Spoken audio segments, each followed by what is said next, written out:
currently at Boston Logan International Airport, and I will be flying to JFK, but not in the conventional way. I will be connecting through the small essential air service city of Saranac Lake in northern New York, and I will be taking commuter airline Cape Air, which is based in Massachusetts. Every single Cape Air flight from Boston departs out of the same gate, which is C27. Other than the first flight out in the morning and the last flight in at night, this gate is completely run by Cape Air during the middle of the day for all of their flights that depart from Boston. Once JetBlue's early morning flight leaves from this gate, they swing the jet bridge so it's up against the terminal, and then at the end of the day they swing it back out again. Cape Air operates to a lot of the essential air service cities in the northeast from Boston, and they have even more operations in the summer months when they have flights nearly every 30 or so minutes to either Nantucket, Hyannis, or Cape Cod. Cape Air does have a lot of partners like Alaska Airlines, American, Delta, JetBlue, as well as United, two of which have hubs here and one of them has a focus city. But due to the size of their aircraft, even if you are connecting from another airline in Boston, you do need to see a Cape Air agent no less than 30 minutes here at their gate, as due to the size of the aircraft they need to weigh your carry-on bags, get the weight of your check bags, and get your weight as well. That way they can put you in the aircraft where they need you for weight and balance. Given they sometimes have flights departing at the same time, especially during the summer months, up at their gate they do have lanes A, B, and C. That way they can line you up where they need you, and they will announce what lane you're going to be in when you board the aircraft. Due to the very small size of this aircraft, even smaller items such as backpacks won't fit in the cabin or under the seat, as there really is no underseat storage on the Cessna 402s, so anything larger than a small purse or fanny pack is going to need to go in the cargo hold. My aircraft for these flights today is going to be a 1980 built Cessna 402C with the registration N991AA, and from the looks of it, Cape Air took possession of the aircraft in 2018, although it's kinda hard to tell given it's a GA aircraft. Cape Air is now boarding flight 1029 with service to Saranac Lake through Lane B. Once again, 1029 Saranac Lake, Lane B.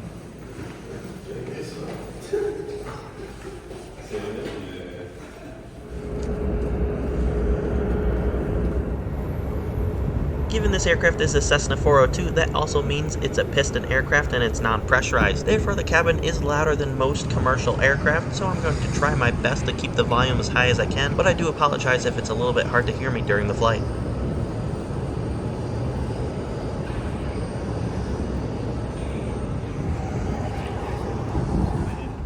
There are many places to store baggage on this aircraft, including the wing locker and the nose locker, which is where they put my backpack. You are told what row to sit in based on the body weights you gave them earlier, and I was told to sit in the third row. Our single pilot did give us a safety briefing before we departed.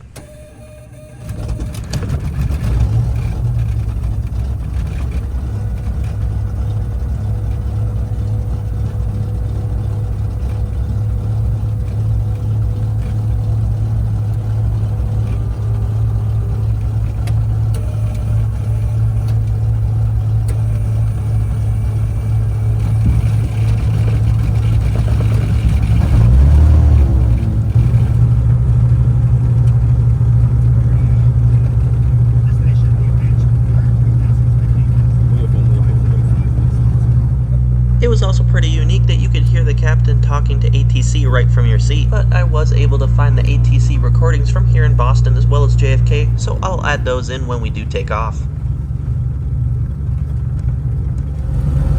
While sitting here waiting for clearance onto the taxiway, he did wave a truck past us like we were at an intersection on the road.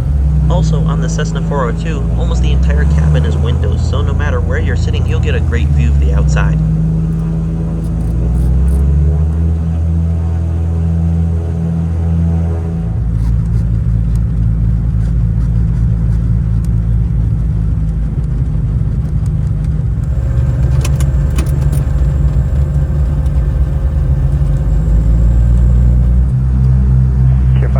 Boston Tower, runway 4 left, line up and wait. Line up and wait.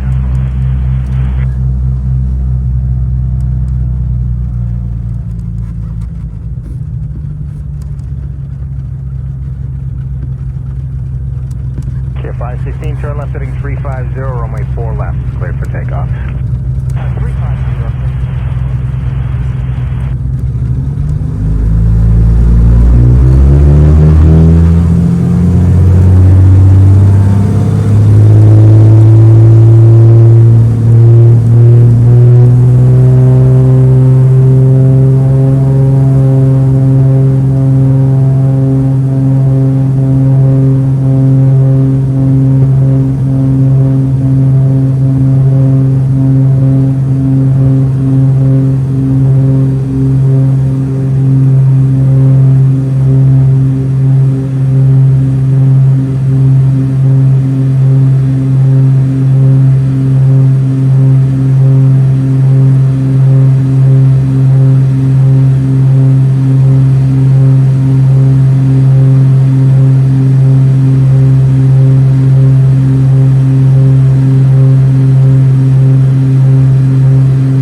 does give it a little bit more of a roomy feel despite the cabin being really, really small.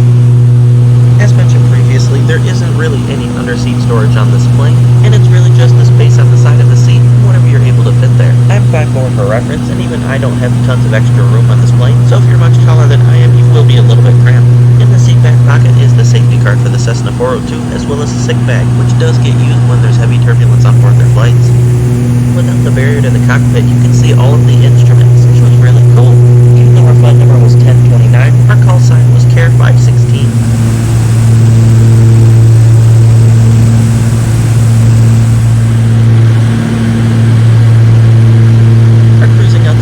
Just over 8,000 feet. And the reason I knew this is because I was staring directly at the gauge on the instrument panel. Our cruising altitude wasn't very high, and that's because this is an unpressurized aircraft. And because it's unpressurized, you can slightly feel the cold air on the seams of the aircraft, as well as near the door, but the cabin was still kept pretty warm. Above your head was a pretty powerful air vent, which is good for the summer months as it does become quite hot in these cabins, as well as the light. With the obvious fact that there is no Wi-Fi on board this aircraft, you are still able to see where you were the entire flight because you can see the GPS on the instrument panel.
number of essential air service airports I've been to, because not only have I already been here before, but this is the very first EAS airport I ever visited.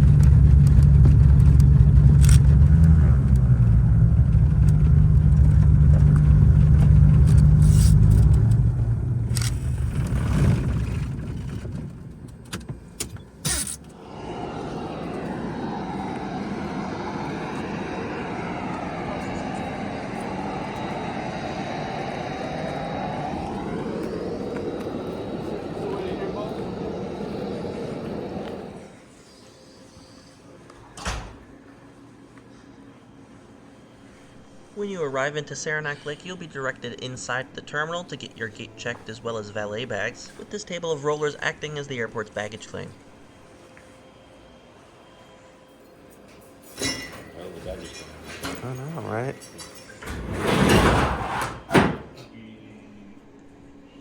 Every EAS airport I have been to tries and incorporate something from the community or area around it into the design of the terminal, and that is no different here in Saranac Lake, as the entire terminal does have a rustic outdoorsy feel to it, which does make sense given this airport is in the middle of the Adirondack State Park. As I was continuing on to JFK from here, I went to the ticket counter, that way I could get checked in for the next flight. Cape Air has been flying to Saranac Lake for a really long time and is actually probably one of their longest standing EAS contracts, and the airline even offers a ticket office in downtown Saranac Lake. Saranac Lake, along with Plattsburgh, which they no longer serve, were the first two cities they flew to in upstate New York after the demise of Delta connection carrier Big Sky Airlines. Then on November 1st, 2008, they began flights from Boston to Albany, New York, which continued on to the EAS cities of Watertown, Ogdensburg, as well as Messina. Now here we are in 2024, Saranac Lake remains the only Cape Air city in upstate New York and only EAS contract they hold in the state, as Watertown, Ogdensburg, Messina, as well as Plattsburgh are all held by different airlines now. Cape Air's current contract in Saranac Lake runs until February 28th, 2026, and I have a feeling they will be chosen once again for a 4-year contract once we get towards that date. Unlike many EAS airports around the country, this one does still manage to sustain a cafe/restaurant and manages to attract not only the passengers flying in and out of here, but also people living in Saranac Lake as well as nearby Lake Clear. This section here used to be the old terminal before it was expanded, and this door is where the passengers used to depart from. This older section of the terminal now only houses the cafe as well as the airport admin offices.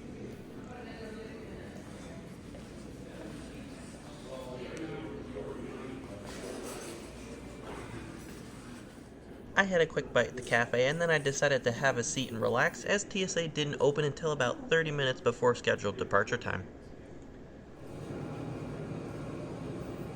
Not counting the big metal bench, there are 9 seats in the gate area, which is perfect as that is the max amount of passengers a Cape Air aircraft can hold. And there's a bathroom, which is helpful especially considering the planes do not have them, so you'll need to use it here before you get on. The same aircraft that brought me here from Boston will be bringing me on to JFK.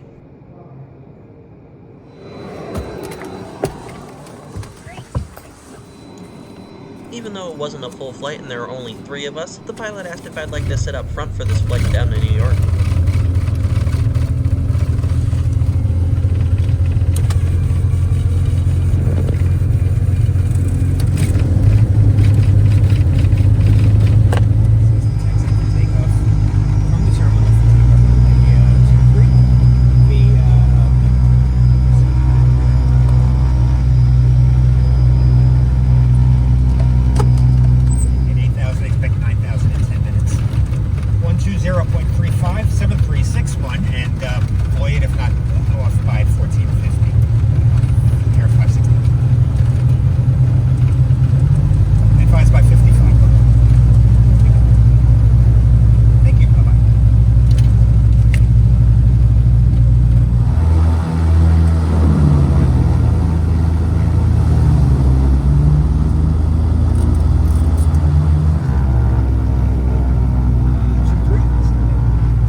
JFK is actually the longest in Cape Air's route network at 259 miles.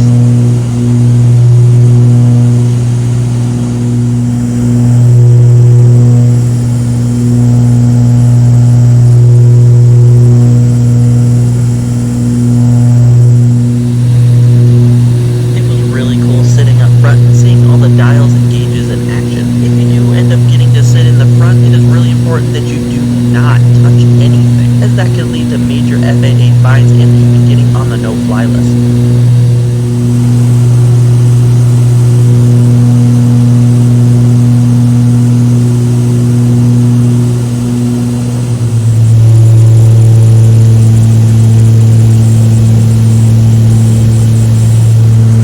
Despite the major excitement of getting to sit up front, somehow I managed to fall asleep anyways, and I woke up as we were on approach to JFK.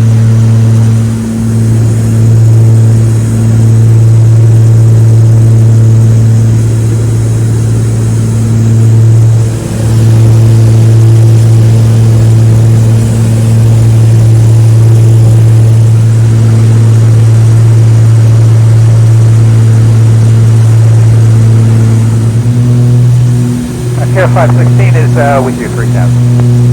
Care 516, Kennedy Tower, safe flight conditions. We are just into the clouds again. We're IMC at this time. Okay, Care 516, continue inbound, expect a later landing clearance. Okay, perfect.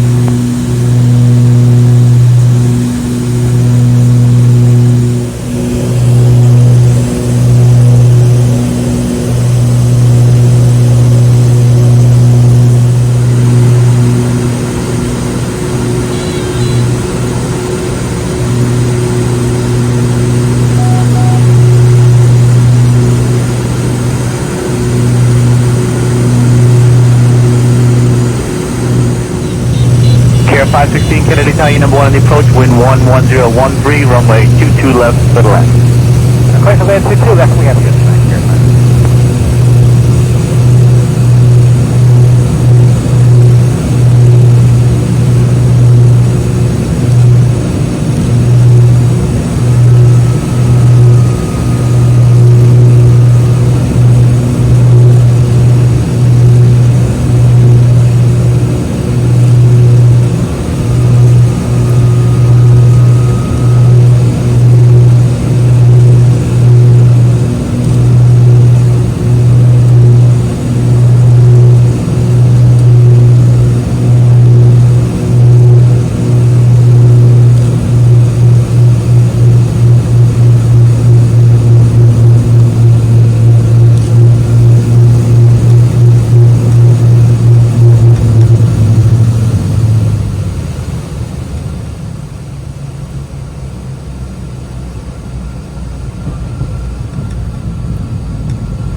Care 516, you can exit on hotel, hold turn runway 22 right, and contact ground 121.9. Hotel, short of 22 right. Contact.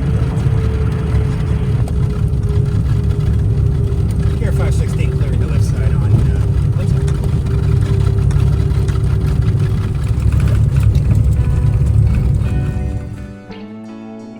From the time I took off from Boston until landing in JFK, it was 4 hours and 24 minutes. So definitely not the quickest way, but is certainly one of the most unique ways of getting between the two airports, and probably one of the only ways you're gonna get a cockpit view of landing in JFK on a commercial aircraft. From here, the aircraft goes back up to Saranac Lake and then on to Boston. So it is possible to do this routing in reverse if you're unable to get to Boston in the early morning. Soon, Saranac Lake will become JFK's only Cape Air destination, as Cape Air does end JFK to Hyannis and Martha's Vineyard in the beginning of January 2025. Just like in Boston, Cape Air shares a JetBlue gate here in JFK, so you can seamlessly connect to JetBlue flights. While I absolutely enjoyed this flight, for those that don't like flying on smaller aircraft or loud noises, this may not be the best option for you. But for any avgeek that would like to try a new and unique way of getting from Boston to New York, then this flight is definitely worth a try.